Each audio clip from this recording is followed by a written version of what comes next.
Good morning friends, स्वागत आहे तुमचं आजच्या प्री मार्केट रिपोर्टमध्ये.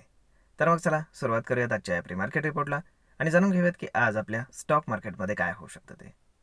त्याआधी तुम्ही जर चॅनलवर नवीन असाल तर चॅनलला सबस्क्राईब करायला विसरू नका आणि डिस्क्रिप्शनमध्ये लिंक आहे त्यावरती क्लिक करून आपलं डीमॅट अकाउंटही ओपन करायला विसरू नका आणि आमच्यासोबत जॉईन व्हा.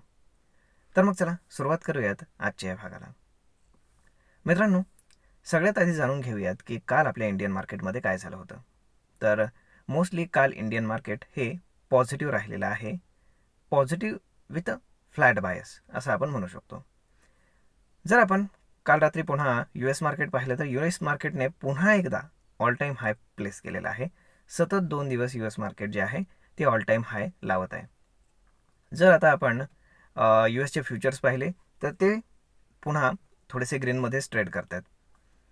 त्यानंतर जर आपण एशियन मार्केट्स पाहिले तर थोडेसे मिक्सेस आहेत. जर आपण आपल्या मार्केटकडे जर पाहिलं तर आपल्या मार्केटमध्ये जो डेटा आहे त्याच्यामध्ये FIs आणि DIचा डेटा जर पाहिला तर FIsनं पुन्हा एकदा सेलिंग केलेलं आहे 5,500 कोटींच्या आसपास आणि डोमेस्टिक इन्स्टिट्यूशन्सनं 3,700 कोटींच्या आसपास बाईंग केलेलं आहे.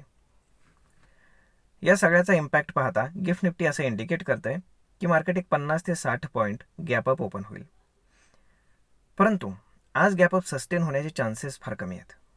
त्याचं कारण सगळ्यात महत्त्वाचं ते म्हणजेच जपान. कारण जपान एक मोठी इकॉनॉमी आहे, स्ट्रॉंग इकॉनॉमी आहे आणि त्यांचा एक डेटा आलेला आहे.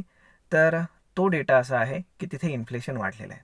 म्हणजेच काय, तिथे इंटरेस्ट रेट वाढवावे लागू शकतात की जी पूर्णपणे निगेटिव्ह गोष्ट असू शकते एशियन आणि इंडियन मार्केटसाठी.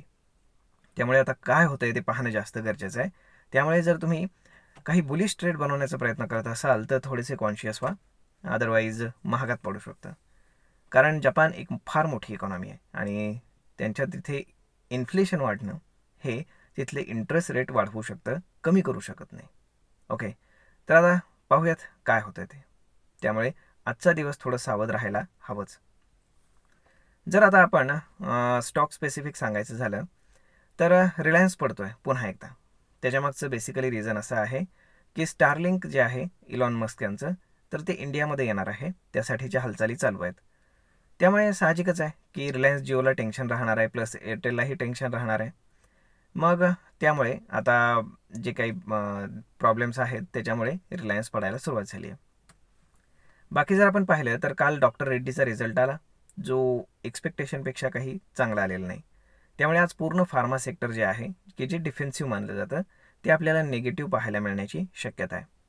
परंतु IT मात्र पॉझिटिव्ह राहू शकतं कारण डोनाल्ड ट्रम्प यांनी एक घोषणा केलेली आहे की ते आर्टिफिशियल इंटेलिजन्समध्ये $500 बिलियन इन्व्हेस्टमेंट अमेरिके थ्रू करणार आहेत. म्हणजे साहजिकच आहे की त्याचा इम्पॅक्ट हा आपल्याला पॉझिटिव्ह साईडलाच IT स्टॉक्सवरती पाहायला मिळू शकतो. जर आता आपण बाकीच्या गोष्टी जर पाहिल्या तर कोटक महिंद्रा बँकनं स्टँडर्ड चार्टर्ड बँकचं ॲक्विजिशन कंप्लीट केलेलं आहे. त्यामुळे त्याच्यामध्ये तुम्हाला बँकिंग स्टॉक्समध्ये मेजरली हा फोकसमध्ये राहू शकतो कोटक महिंद्रा बँक.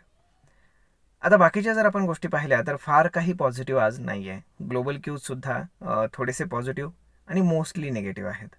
आणि जर आपण लोकल क्यूज पाहिले तर लोकल क्यूजसुद्धा काही फार सपोर्टिव्ह नाही आहेत. त्यामुळे मार्केट आज स्पेशली आपण काय म्हणू शकतो की फर्मली स्ट्रॉंग राहण्याचं तसं काही कारण वाटत नाही. जर आपण FIs आणि प्रोप्रायटरी जे ट्रेडर्स आहेत त्यांचं जर आपण पोझिशन पाहिली तर FIs अजूनही बेरिश पोझिशन इन्क्रीजच करतायत, कमी करत नाही आहेत. जर आपण प्रोप्रायटरी जे ट्रेडर्स आहेत तर त्यांचे जर आपण डेटा पाहिला तर ते 50-50 बेसिसवरती बसलेले आहेत. परंतु ते कधीही शिफ्ट होऊ शकतात बेरिश साईडला, जसं मार्केट खाली जायला सुरुवात होईल तसं. त्यामुळे आज जरी मार्केट थोडंसं एक 50-60 पॉईंट गॅपअप ओपन होत असलं तरीसुद्धा फार काही अपेक्षा मार्केटकडनं नाही आहे, हे लक्षात असू द्या. तर मग पाहूयात की पूर्ण दिवसभरामध्ये आज काय घडतंय ते. परंतु फार काही चांगला दिवस राहण्याची आज शक्यता वाटत नाही आहे मित्रांनो. परंतु मार्केटमध्ये कसं असतं माहिती आहे का, एक असतं न्यूज बेस आणि दुसरं असतं ते म्हणजे डेटा बेस.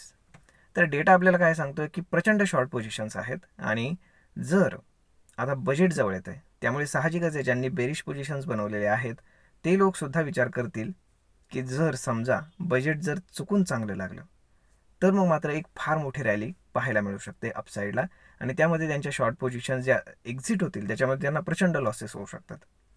त्यामुळे मे बी ते येणाऱ्या या आठवड्यामध्ये, कारण हाच लास्ट वीक आहे, त्यामुळे ह्या लास्ट वीकमध्ये ते त्यांच्या पोझिशन्स ज्या आहेत त्या हलक्या करण्याचा प्रयत्न करतील.